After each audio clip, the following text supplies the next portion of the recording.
Alhamdulillah Sobat Syar'id, kita masuk ke segmen terakhir ini ya.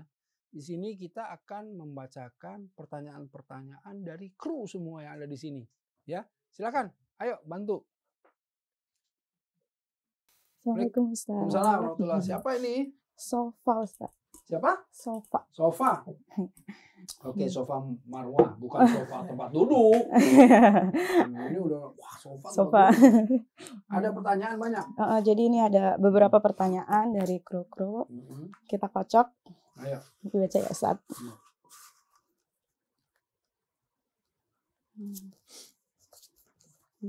Ada yang tanya Ustaz. Ya. Ustaz, saya pernah mendengar bahwa ketika kita ingin menghapus dosa, kita bisa melakukannya dengan memperbanyak istighfar dan kalimat thayyibah. Subhanallah, insyaallah, masya Allah. Apakah boleh Ustadz? Dimulai dari situ dulu. Ya, gini. Ya. Istighfar itu adalah doa yang pertama kali Rasulullah SAW itu anjurkan. Kalau kalian berdoa itu, ya, utamakan atau dahulukan istighfar, ya, karena kita itu tidak memahami atau tidak mengetahui kesalahan kita yang kita nggak sadar, kan yang sadar ada, yang nggak sadar juga ada. Nah, istighfar itu adalah bentuk permohonan kepada Allah agar supaya kita diampuni. Jadi awal membuka doa juga dengan istighfar, kan ya, gitu. Astagfirullahaladzim alladzi la ilaha illa huwal hayyul qayyum wa atubu ilaihi, kan gitu ya. Kalau setelah sholat juga kita buka dengan istighfar. Nah, Rasulullah SAW sehari itu tidak kurang, selalu istighfar itu lebih dari 100 kali, tidak kurang dari 100 kali istighfar. Nah, istighfar dengan betul-betul meresapi, ya, dengan penghayatan, dengan meresapi artinya apa? Kalau kita istighfar dengan memang kesungguhan, ya, kita itu betul-betul masuk ke dalam pertobatan, masuk ke dalam penyesalan terhadap segala sesuatu kesalahan yang pernah kita buat. Tapi kalau istighfar itu hanya sebatas lisan, hanya ucapan aja, sebatas ucapan, nah inilah yang kemudian kita kembalikan kepada Allah. Apakah Allah kira-kira ridho terhadap orang yang kemudian istighfar di lisannya tetapi di amalnya melakukan kemaksiatan misalnya, kan itu ya. Jadi kita harus pahami. Tapi betul istighfar itu didahulukan, memperbanyak istighfar itu bisa menghapus dosa, ya. Asal tadi istighfar yang betul-betul dari hati. Betul dari hatinya dengan keikhlasannya dan kesungguhannya. Kemudian kalimat-kalimat thayyibah. Fungsi kalimat thayyibah itu adalah mengkonekkan kita atau mengaitkan kita atau mengingatkan kita kepada Allah. Ya kan? Kayak misalnya kita minum, misalnya ini. Bismillahirrahmanirrahim. Alhamdulillahirabbil alamin.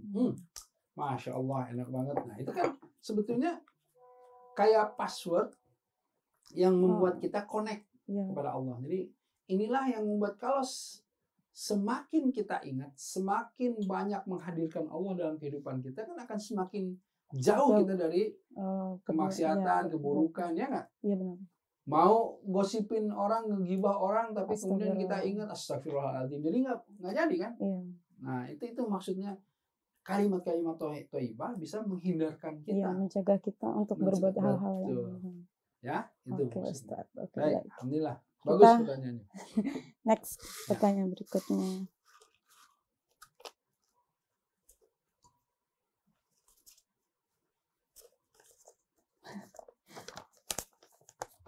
Panjang banget Ustaz. Ya. Ustaz, saya punya bude yang setiap harinya rajin datang ke majelis taklim. Saking rajinnya, ia tak pernah sempat masak untuk orang-orang rumah. Akibatnya anak-anak dan suaminya lebih memilih makan di warung makan. Ya. Ustadz, berkumpul di majelis majelis ilmu dan termasuk salah satu upaya untuk menghapus histori dosa Namun jika kewajiban utama ditinggalkan, apakah masih bisa mendapatkan benefit tersebut? Ini dia. Jadi intinya tidak ada yang bisa mendahulukan yang sunnah selain yang wajib. Jadi yang wajib harus didahulukan. Ya, benar. Kalau kita lihat berkhidmat kepada keluarga bagi seorang wanita ya, itu kan wajib hukumnya. Jadi misalnya seorang ibu ya, kemudian bagaimana memberikan makan kepada anaknya ya. Jadi kalau mencari nafkahnya ya bapaknya, tapi ibunya kan yang kemudian membantu di rumah, mengasuhnya gitu ya, membimbingnya gitu. Nah jadi intinya kalau tadi hal yang dasar seperti makan ya, kemudian tidak disiapkan, pekerjaan rumah yang kemudian ditinggalkan untuk sesuatu yang sebetulnya bagus, misalnya untuk tadi ikut pengajian, thalabul ilmi gitu ya. Tapi artinya ketika yang wajib belum dilaksanakan, yang sunnah ini tidak ada wadahnya gitu. Jadi kan sholat itu misalnya tiang agama itu karena wajib, dan nanti kebaikan-kebaikan yang lainnya itu akan kemudian menjadikan bangunan yang bagus gitu. Nah, kalau kita nggak ada fondasi, nggak ada tiangnya, nggak ada yang wajib-wajibnya, bagaimana yang sunnah-sunnah ini gitu. Nah, karenanya tidak bisa seperti ini. Jadi semestinya lakukan dulu pekerjaan-pekerjaan atau sesuatu yang wajib bagi dirinya untuk menyelesaikan sesuatu di rumah, baru kemudian dia bisa melakukan yang kebaikan yang lain seperti tadi itu thalabul ilmi sebagai sunnah dan lain-lain gitu ya. Jadi sebetulnya thalabul ilmi itu kan wajib juga, tetapi prioritasnya itu yang bagi seorang wanita adalah dia harus merawat dulu rumahnya, baru dia. Jadi ada wajib, ada sunnah. Yang wajib juga ada prioritas-prioritasnya kan gitu. Nah, jadi prioritasnya kan Ustaz, thalabul ilmi juga wajib. Emang betul wajib. Tapi mengasuh anak lebih prioritas, lebih wajib daripada yang tadi. Ya. Karena emang kewajibannya seorang ibu. Ya. Jadi kalau kan itu sama aja kayak misalnya kita tuh sholatnya kayak sholat gitu kan. Sholat itu kan wajib ya Ustaz. Ya. Tapi kayak kita misalnya kayak begini kerja gini. Itu sholatnya ditunda-tunda. Nah, itu. Gitu. Kalau sholat ditunda, maksudnya masih di dalam waktunya, ya terhadap sesuatu yang kemudian darurat nggak ada masalah. Nggak ada masalah. Karena masih di waktunya.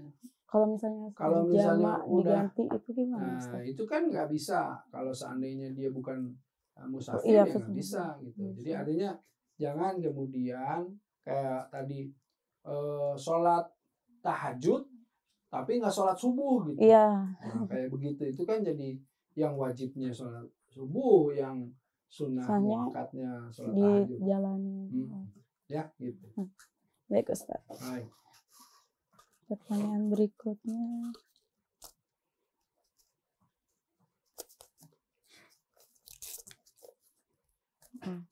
Ustadz, teman saya selalu semangat setiap membalas salam. Katanya itu bisa menghapus histori dosa. Apakah boleh Ustadz membalas salamnya orang yang lagi sholat? Salamnya orang yang lagi sholat? Salamnya orang yang lagi sholat. Oh. Iya. Ya. Begini ya. Memang yang namanya mengucapkan salam itu sunnah. Tapi menjawab salam hukumnya wajib. Ya, jadi kalau misalnya orang masuk, Assalamualaikum, nah, itu sunnah tuh.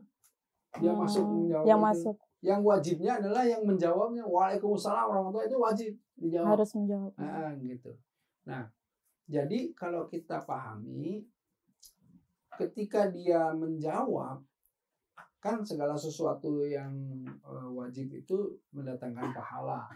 Ya, kalau dia dikerjakan malah dia mendatangkan dosa. Apakah ini bisa menggugurkan dosa? Tentu semua yang mendatangkan pahala itu bisa menggugurkan dosa. Karena nanti kan kalau kita pahami di yaumil akhir kan nanti ada hisab. Ya, namanya hisab itu tentu pahala yang kita punyai itulah yang kemudian kalau ada dosa itu akan digerus oleh dosa. Ya, sebelum dia menggerus kepada hukuman berupa siksa neraka gitu, itu pahalanya dulu yang digerus itu. Kalau pahalanya habis baru tuh. Dosa-dosa. Ya kan? Makanya banyak pahala supaya apa nanti nggak habis tuh. Iya, gitu. benar-benar. Nah, jadi artinya segala sesuatu yang mendatangkan pahala itu bisa kemudian menggugurkan dosa.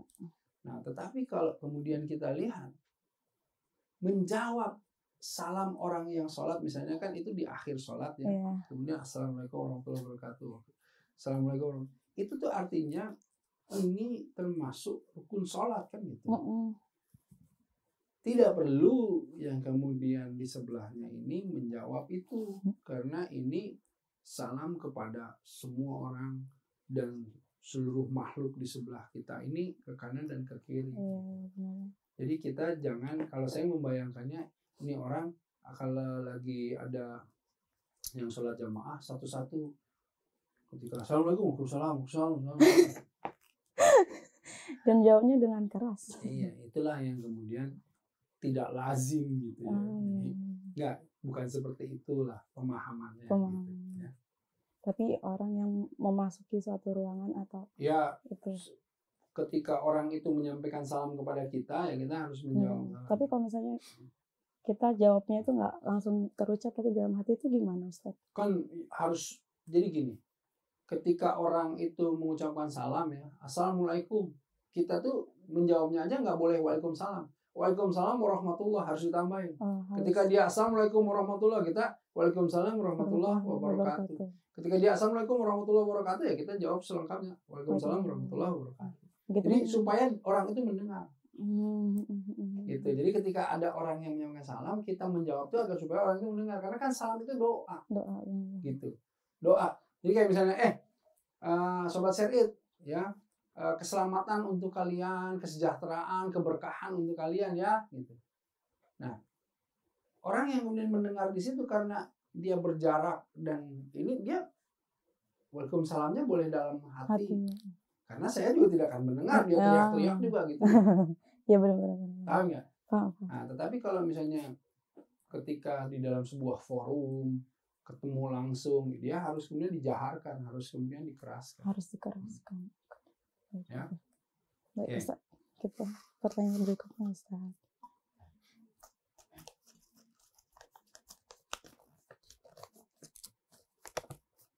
Ada yang bertanya, Ustaz, beberapa waktu lalu di kampung saya ada seorang ibu yang selalu dipercayai sebagai pemandi jenazah oleh warganya. Ia bercerita tentang berbagai pengalaman yang ia alami saat memandikan jenazah. Jika jenazah dikenal sebagai orang baik, maka ia wajib menutup aibnya. Sebaliknya, jika dikenal sebagai ahli maksiat, maka ia boleh membuka aibnya. Mengapa demikian, Ustaz? Sebetulnya begini. Ketika orang itu sudah meninggal, ya,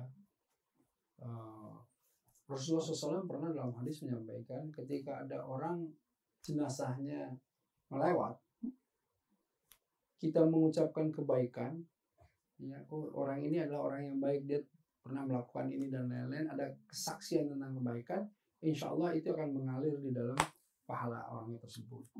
Tapi ketika banyak orang membicarakan tentang keburukannya, itu adalah sebuah tanda-tanda keburukan bagi orang yang meninggal tersebut.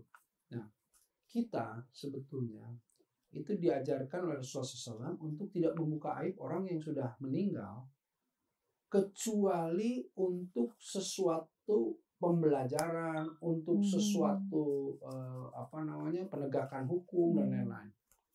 Ya, jadi seperti gibah yang diperbolehkan itu adalah ya menyebutkan keburukan yang diperbolehkan, menyebutkan orang lain yang diperbolehkan itu ketika dia menjadi saksi hukum, ketika dia berkonsultasi untuk menegakkan sebuah hukum atau fatwa gitu, ya, ketika dia meminta pertolongan terhadap sesuatu kezaliman. Nah ini nih sesuatu yang begini.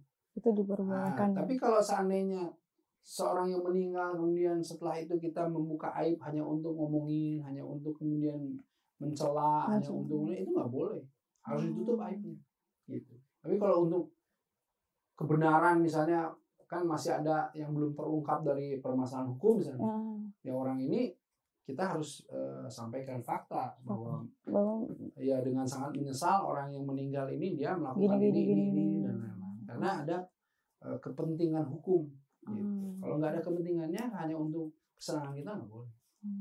Ya. Hitungannya dosa juga ya. Iya, akhirnya kan jadi dosa ghibah. Iya benar. Katanya. Iya kan gitu. Iya benar. Ya. Oke. Baik, masih ada? Masih, Ustaz. Masih. Kita bacain semua ini. Masih 2. Ada yang tanya Ustaz. Ustadz, katanya salah satu cara untuk menghapus histori dosa adalah dengan cara berjalan kaki saat menuju masjid. Lantas bagaimana dengan wanita yang disunahkan sholat di rumah? Apakah masih bisa mendapatkan fadilah penghapus dosa? Ya kan sebetulnya dengan sholatnya saja, dengan wudhunya, dengan semuanya kan itu setiap kan kita langkahnya. Iya, jadi kan setiap kebaikan yang kita lakukan kan itu bisa menggugurkan dosa-dosa kita. Jadi tidak perlu kemudian berpikir bahwa ketika wanita nggak ke masjid berarti wanita nggak dapat pahala seperti laki-laki yang harus datang ke masjid gitu. Kalau begitu laki-laki juga berpikir, aduh itu pahala untuk mengandung bayi itu ya, itu kan 9 bulan besar sekali pahalanya gitu ya, fadilahnya dan lain-lain gitu. Kenapa kita nggak bisa mengandung laki-laki? Wah, jadi akhirnya kan ribet gitu. Jadi jangan berpikir ke sana, karena Allah itu sudah menetapkan qadar untuk laki-laki seperti apa dan qadar untuk perempuan seperti apa. Lakukanlah sebagaimana tuntunan untuk laki-laki dan lakukanlah sebagaimana tuntunan untuk perempuan dengan sebaik-baiknya, itu aja. Karena kalau ini dilakukan, insya Allah walaili la yakhsha wa nahari idza tajalla wal makharaqaz zakar wal unsa inna sya'yakum lasyata. Jadi seperti malam yang menyelimuti, seperti siang yang dihamparkan, begitu pula sebagaimana laki-laki dan perempuan upayanya di dalam mendekatkan diri kepada Allah itu berbeda. Gitu. Jadi jangan mau kemudian harus sama, ya susah kalau begitu.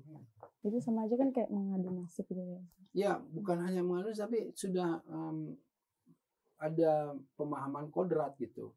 Jadi kayak misalnya, menyusui anak itu betapa pahala yang mengalir, menggugurkan dosa dan lain-lain. Tapi kalau kita yang laki-laki gimana caranya ya? Kita nggak bisa nyusui, akhirnya kita kemudian mencari nafkah di luar, kerja, kurang lebih gitu. Oke.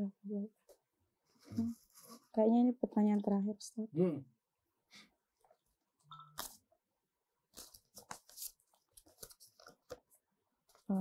Ustaz, salah satu cara untuk menghapus histori dosa adalah istiqomah melakukan kebaikan.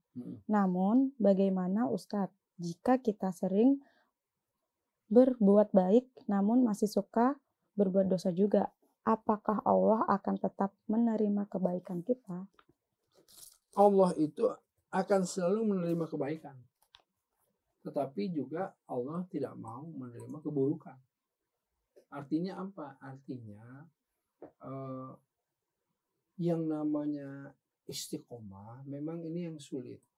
Ya, kalau Rasulullah SAW bilang kekuatan istiqomah itu seperti air yang menetes yang bisa melubangi batu. Jadi kan air itu sebetulnya ini sekali keras. Ya lemah sekali sebetulnya. Kalau batu keras sekali. Dengan menetes itu tiba-tiba, tapi kalau istiqomah di satu titik terus itu bisa melubangi, artinya kekuatannya bisa sehebat itu. Jadi istiqomah itu kalau misalnya kita lakukan sesuatu yang kecil tapi terus kemudian terus menerus, kebaikan-kebaikan yang kecil tapi terus menerus saja, itu sudah kemudian istiqomah masuk ke dalam kekuatan yang sangat besar. Apalagi kita melakukan sesuatu yang besar yang terus menerus kan gitu. Nah, kalau seandainya masih belang bentong, artinya kadang baik, kadang enggak, kadang baik, kadang enggak. Nah, inilah yang belum termasuk istiqomah. Karena istiqomah itu adalah sustainabilitas gitu. Sustain itu ada terus menerus. Berarti kan kalau terus-menerus baik enggak, baik enggak. Jadi ini enggak istiqomah disebutnya. Gitu. Kayak istiqomah itu yang baik terus gitu. Jahat terus. Ya, terus ya enggak disebut istiqomah, justru dia harus sesegera mungkin meninggalkan kebiasaan buruk disebutnya. Karena istiqomah itu artinya i'tidal, tegak lurus, keyakinannya kepada Allah. Itu istiqomah. Jadi kayak hijrah. Hijrah itu nggak bisa disebut, dia mah hijrah dari baik ke buruk. Nggak bisa. Hijrah itu meninggalkan darul kufur menuju darul Islam. Dia meninggalkan sesuatu yang buruk ke sesuatu yang baik. Jadi nggak bisa dipakai istilah hijrah untuk seseorang yang baik jadi buruk tuh nggak bisa. Dia mah udah hijrah dari tadinya baik, tiba-tiba jadi ngawur. Nggak bisa pakai hijrah. Jadi dia keluar dari dari kebaikan gitu. Yang disebut hijrah itu dari yang buruk menuju yang baik. Ya? Gimana sih Ustaz caranya tuh biar kita tuh selalu istiqomah di jalan yang benar gitu? Caranya biar istiqomah ya salah satunya ini, kita mengkaji, kita selalu mengingat Allah dengan berbagai cara. Kan ingat Allah itu bukan hanya dengan yang namanya sholat saja, tapi dengan ini kerja, tapi dengan kerjaan yang kemudian program dakwah, dengan ikut majelis taklim, dengan bersama-sama berjamaah sama teman-teman untuk melakukan kebaikan, bakti sosial dan lain-lain. Itu istiqomah tuh di situ. Gitu. Tapi kalau misalnya kita bergaul di lingkungan yang nggak bagus, ya akhirnya keistiqomahannya juga akan terganggu. Iya pasti. Itu misalnya dari sini kerjanya di program dakwah udah bagus, bikin skenario tentang bagaimana memotivasi orang, pulang tapi kemudian berkumpul dengan teman-teman yang judi online gitu kan, mabuk-mabuk. Iya, jadi kan pasti nanti ya kalau kata Rasulullah, kalau bergaul dengan tukang besi ya kalau nggak kena apinya, kena asapnya baunya. Iya benar. Gitu. Oke. Ya. Baik. Terima kasih Ustaz. Baik, alhamdulillah Sobat Share It, itu pertanyaan-pertanyaan ya dari kru yang sudah kita bacakan ya. Insya Allah kalau misalnya ada komen, ada apapun ya, kritik dan saran, segera kirimkan saja ke IG @mnc.muslimtv ya, ke @mnc.muslimtv. Insya Allah mudah-mudahan bisa kemudian menjadikan inspirasi juga ide-ide untuk kreatif-kreatif kita di sini. Ya, jangan lupa juga mandala ala khairin falahu mislu ajru fa'ilihi, barang siapa yang menyebarkan kebaikan, dia akan mendapatkan pahala yang sama dengan yang mengerjakannya. Karenanya, ayo sebarin ya, sebarkan program ini ke semua teman-teman kawan-kawannya, ke seluruh medsosnya, dan insya Allah kalau ada satu saja yang kemudian terinspirasi, kita juga akan mendapatkan pahalanya. Itu saja, alhamdulillah ya. Terima kasih, itu dari saya, dari kru juga. Kita mohon pamit, sampai berjumpa di episode-episode yang lainnya. Billahi taufiq wal hidayah. Wassalamualaikum warahmatullahi wabarakatuh.